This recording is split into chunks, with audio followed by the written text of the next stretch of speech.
हर कहानी अपने साथ एक अनमोल सबक लेकर आती है और आज की कहानी भी उनमें से एक है। तो चलिए चलते हैं उस गांव में जहां से ये कहानी शुरू हुई और जानते हैं आज की इस कहानी में क्या हुआ और उससे हमने क्या सीखा। गांव के पुराने बरगद के पेड़ के नीचे शाम का समय था। हल्की हल्की ठंडी हवा चल रही थी। कुछ बच्चे गोल घेरा बनाकर बैठे थे और बीच में बैठे थे एक बूढ़े साधु बाबा। उनकी लंबी सफेद दाढ़ी, शांत आंखें और मीठी आवाज बच्चों को हमेशा मंत्र मुग्ध कर देती थी। एक बच्चे ने उत्सुकता से पूछा, बाबा आज कौन सी कहानी सुनाओगे? साधु बाबा मुस्कुराए और बोले, आज मैं तुम्हें एक ऐसे जादुई बैग की कहानी सुनाऊंगा जो तुम्हें किताबें नहीं, इंसान की अच्छाई भी संभालता था। बच्चों की आंखें चमक उठी। कहानी शुरू होती है। एक छोटे से गांव में अर्जुन नाम का एक गरीब लड़का रहता था। उसके पिता मजदूरी करते थे और माँ लोगों के घरों में काम करती थी। घर की हालत इतनी खराब थी कि कई बार अर्जुन बिना टिफिन के स्कूल जाता था। उसका स्कूल बैग भी बहुत पुराना था, फटा हुआ और जगह जगह से सिला हुआ। स्कूल के बच्चे उसका मजाक उड़ाते थे। देखो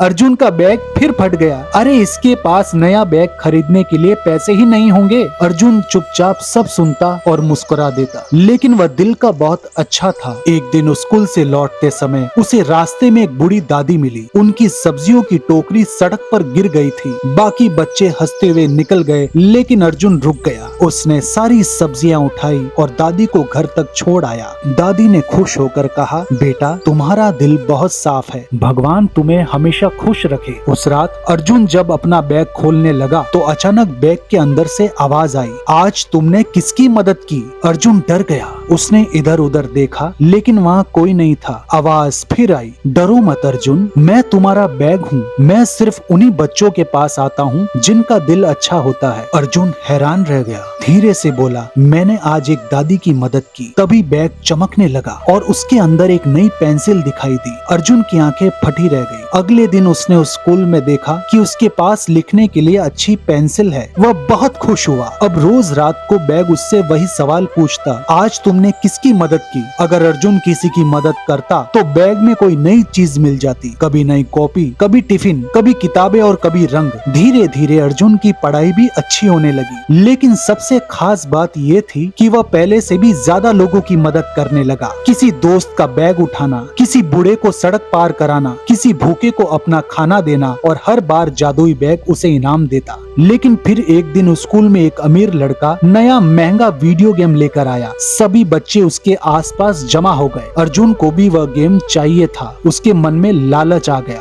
उसने सोचा, मैं इतना अच्छा काम करता हूँ, फिर भी मेरे पास ये सब चीजें क्यों नहीं हैं? उसी दिन रास्ते में एक छोटा बच्चा रोता हुआ मिला। उस बच्चे की कॉपियां पानी में गिर गई थी। बच्चे ने मदद मांगी, लेकिन अर्जुन बिना रुके आगे बढ़ गया। रात को जब उसने बैग खोला तो बैग ने पूछा, आज तुमने किसकी मदद की? अर्जुन चुप रहा। बैग फिर बोला, सच बताओ अर्जुन। अर्जुन गुस्से में बोला, मैं हमेशा दूसरों की मदद क्यों करूं?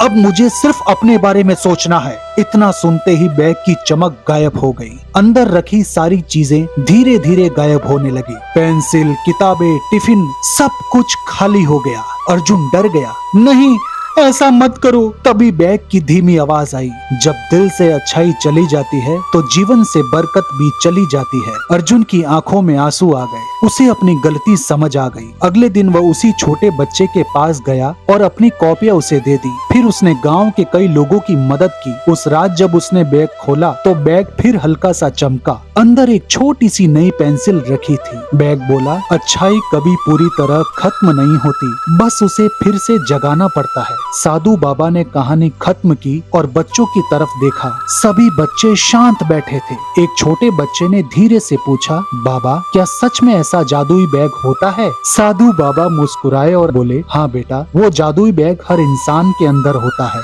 जब तुम किसी की मदद करते हो तो भगवान तुम्हारे जीवन को खुशियों से भर देते हैं। फिर बाबा ने कहा, याद रखना बच्चों, अच्छाई कभी बेकार नहीं जाती, वो किसी न किसी रूप में लौटकर जरूर आती है। सीख, अच्छे कर्म कभी व्यर्थ नहीं जाते, वे किसी न किसी रूप में हमारे पास लौटकर जरूर आते हैं।